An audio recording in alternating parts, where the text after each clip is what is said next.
So here we are. I've climbed down into the hole or the locker or the engine room, and once we're down here, we can see we've got all sorts of stuff down here. Now don't be phased by all the wires and the pipes, etc.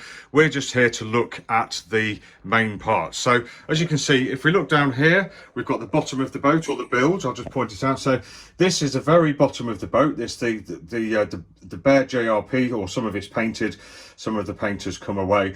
But let's look at the main features, shall we? So here, this is the exhaust pipe coming from the engine, much as it would your car.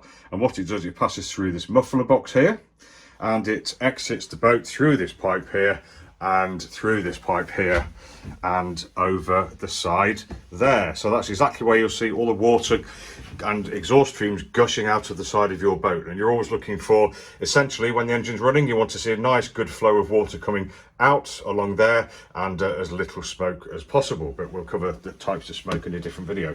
But what we'll do, I'll just turn around and we'll look towards the back of the boat. So that's as far back as you can go. So here we've got up here these bits of steel rope and pulleys here operate via this wire here, the steering quadrant, which is that thing there, if you can just see it. And as that rotates the rudder under it, which is connected by this pole here called the rudder stock. And through that pole, below that is the rudder. So as these wheels turn, as the steering wheel is turned, this wire pulls backwards and forwards, and it operates this steering quadrant, which rotates and takes the rudder with it, which is very clever. These things at the back, if I can just get my finger into the right place, there we go. This thing here, they're just strength members, which are holding the whole assembly together around the steering. So that's all that's for, and not much else. But otherwise, pretty clear down here. Now, just below the steering wheel, or the helm on this boat, you can see this big white thing here. Now this is a tank. It's more than likely to be the fuel tank. In fact, it is, because I can see fuel tank fittings here. So we've got lids on the tank, which is great. So these are watertight access lids here and here. That means if you want to, we can take the lid off and we can peer inside.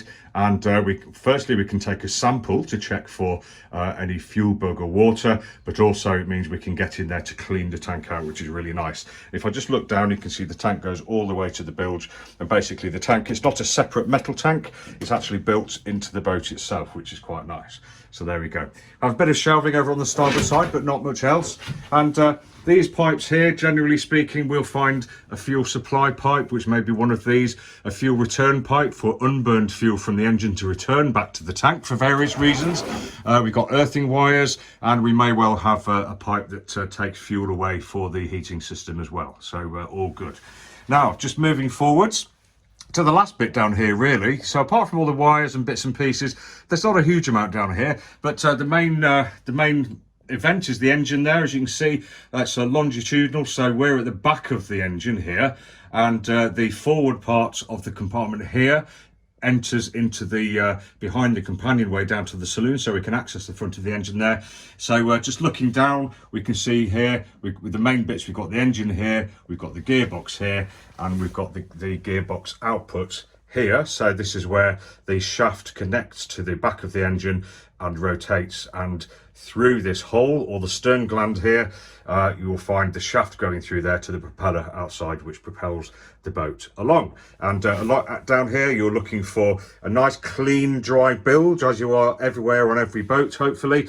I like to be able to eat my dinner out of my bilges, and we're looking to make sure that this stern gland isn't dripping, because this is a seal between the inside of the boat and the outside of the boat. So a little drip occasionally is fine, but we want as few drips as possible there. And also around this area, we don't want rust, we don't want grime, etc, etc. So that's about all we can see from here.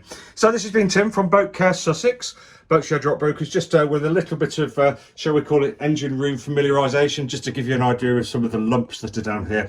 We'll try and post others just to give you a little bit more familiarity about what you might find down here. Always great to get to know your engine and your engine room, because if anything goes wrong, if you're familiar with the sights, sounds and smells down here, then you might have early indication of a problem. But as always, if you have any issues, just give us a call. We're only too happy